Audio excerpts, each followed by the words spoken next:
자, 이번에는 집합건물 구분 소유자 한 명이 수개의, 즉 여러 개의 전유 부분을 소유한 경우가 있고요. 그 여러 개의 전유 부분 각 호실이 각각 점유자, 즉 임차인이 달라요. 그 점유자들의 의결 방법과 관련된 이야기를 한번 나눠보도록 하겠습니다.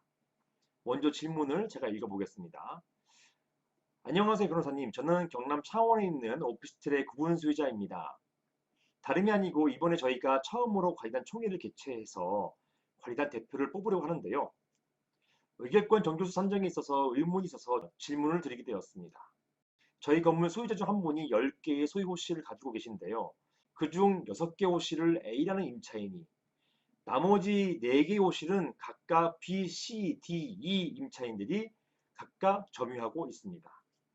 이 경우에 점유자인 임차인도 관리단 대표 선임에 있어서 의결권을 행사할 수 있는 것이기 때문에 위 건물 소유자 대신에 그 소유자 점포 중 과반수 점포를 소유하고 있는 A가 아까 10개 중 6개를 점유하고 있는 분이잖아요. 이 A가 의결권을 행사하면 나머지 점유자들은 의결권을 행사하지 않더라도 A의 의결권 행사는 유효한 것인가요? 여기에 대해서 질문을 주셨습니다. 먼저 이와 관련된 법 규정을 보시겠습니다.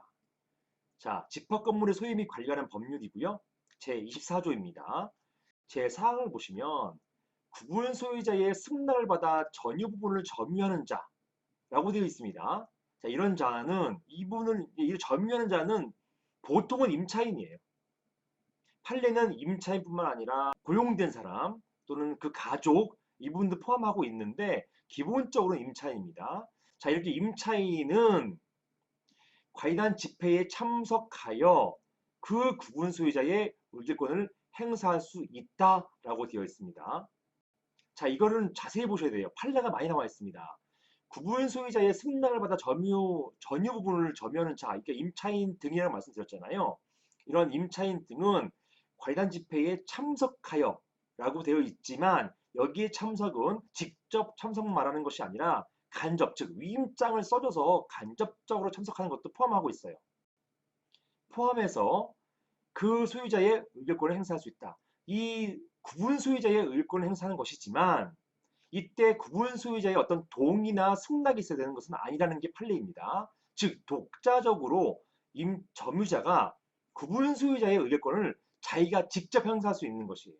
이게 바로 2012년 12월 18일 법 개정으로 새롭게 신설된 규정입니다.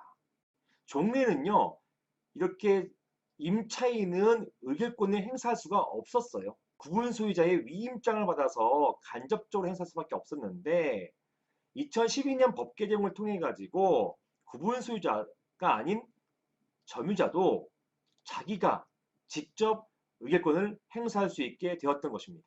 이것을 위임이 있어야 된다 또는 대리해야 된다 이렇게 보시면 안 되겠습니다.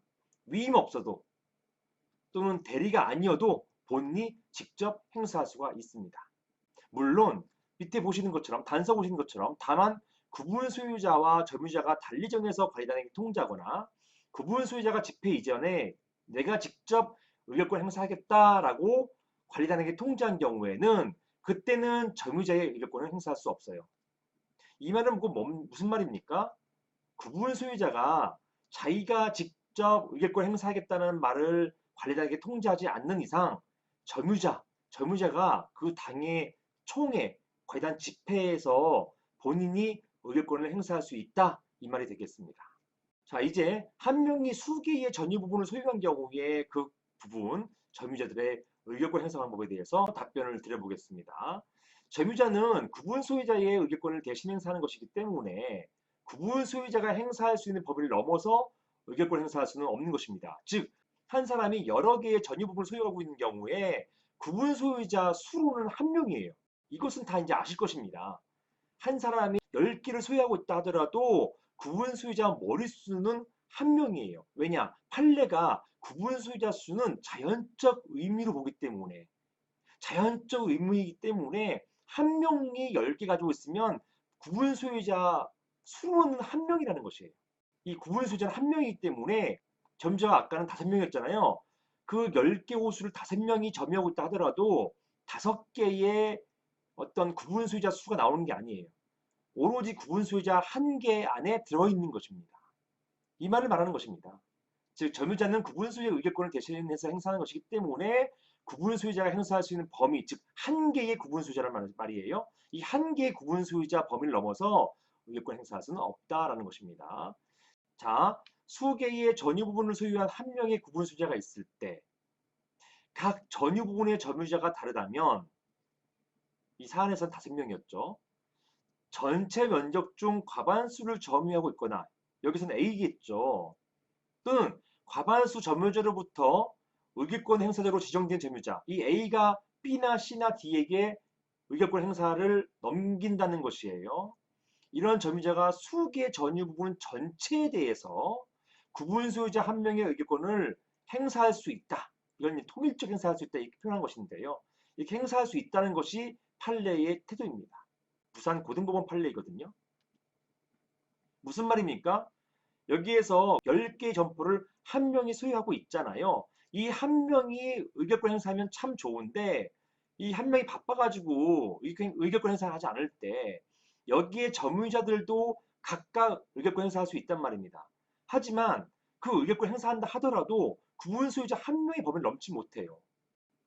이 경우에 판례는요.